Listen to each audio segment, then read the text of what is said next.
สวัสดีค่ะชวนทำขนมนมเนยง่ายๆกับ Easy Food by ชยาค่ะ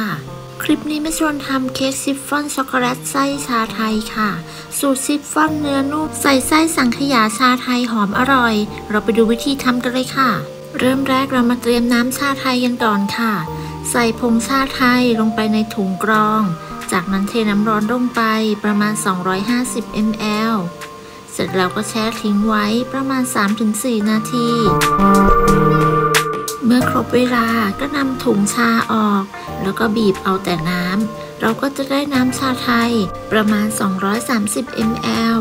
เสร็จแล้วพักน้ำชาไทยไว้ก่อนต่อไปเราก็มาทำตัวสังขยากันค่ะส่วนผสมก็จะมีไข่แดงจำนวน3ฟองใส่น้ำตาลทรายและเกลือลงไปเสร็จแล้วใช้ตะกร้อมือคนส่วนผสมให้เข้ากันค่ะคนส่วนผสมจนเข้ากันดีแล้วขั้นตอนต่อไปใส่นมข้นหวานค่ะแล้วก็คนให้เข้ากันเหมือนเดิมต่อไปเราก็จะใส่นมข้นจืดค่ะใส่นมข้นจืดลงไปตามด้วยแป้งข้าวโพดเสร็จแล้วก็ใช้ตะกร้อมือคนให้เข้ากันค่ะคนให้เข้ากันดีจนไม่เหลือเม็ดแป้งนะคะจากนั้นใส่น้ำชาไทยที่เราแช่ไว้ทั้งหมดลงไปค่ะแล้วก็ใช้ตะกร้อมือคนส่วนผสมให้เข้ากันเมื่อเข้ากันดีแล้วต่อไปให้นำสังขยาที่ทำได้ไปกรองผ่านกระชอนและผ้าขาวบางค่ะเทสังขยาลงไปผ่านกระชอนและผ้าขาวบางจากนั้นยกผ้าขาวบางออกก็จะได้เป็นสังขยาเนื้อเนียนแล้วค่ะขั้นตอนต่อไปนำสังขยาที่ได้ไปตั้งไฟค่ะโดยเปิดไฟอ่อนคนไปเรื่อยๆจนกระทั่งสังขยาของเรามีความข้นและเดือดเล็กน้อยเมื่อข้นเดือดดีแล้วก็ปิดไฟยกลงจากเตาเลยค่ะพักไว้ให้อุ่นจากนั้นใช้พลาสติกแรปสำหรับถนอมอาหารปิดทับลงไปโดยแนบไปกับเนื้อสังขยา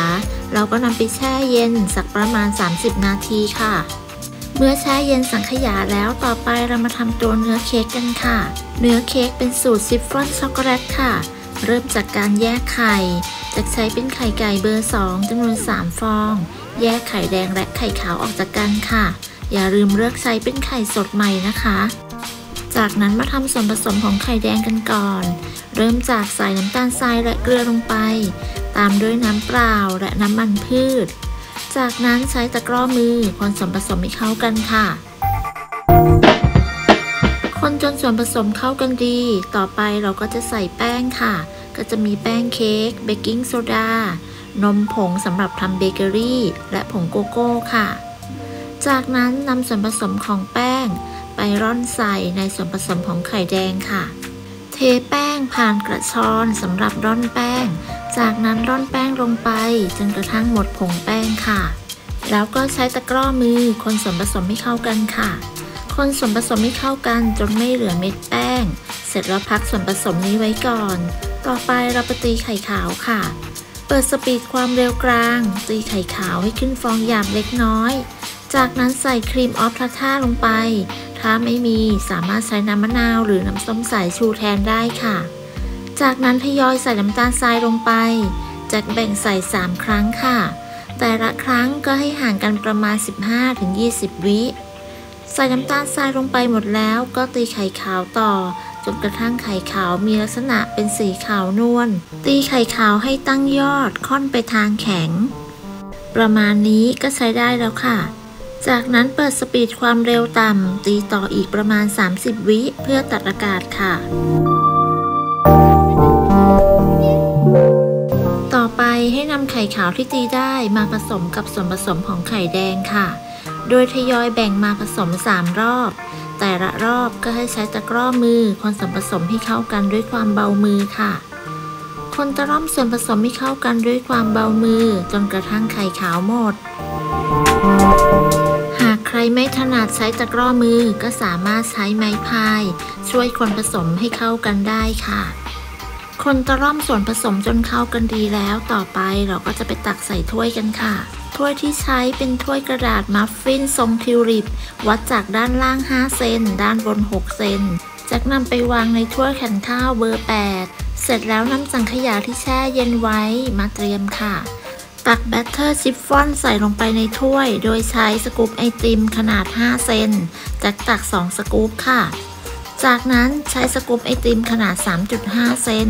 ตักสังขยาใส่ลงไปแจกใส่2สกู๊ปค่ะแล้วตักปิดหน้าด้วยแบตเตอร์ชิฟฟ่อนช็อกโกแลตอีก1สกู๊ปค่ะสูตรนี้จะทำได้ทั้งหมด8ถ้วยนะคะตักแบบนี้ไปจนครบทั้ง8ถ้วยค่ะ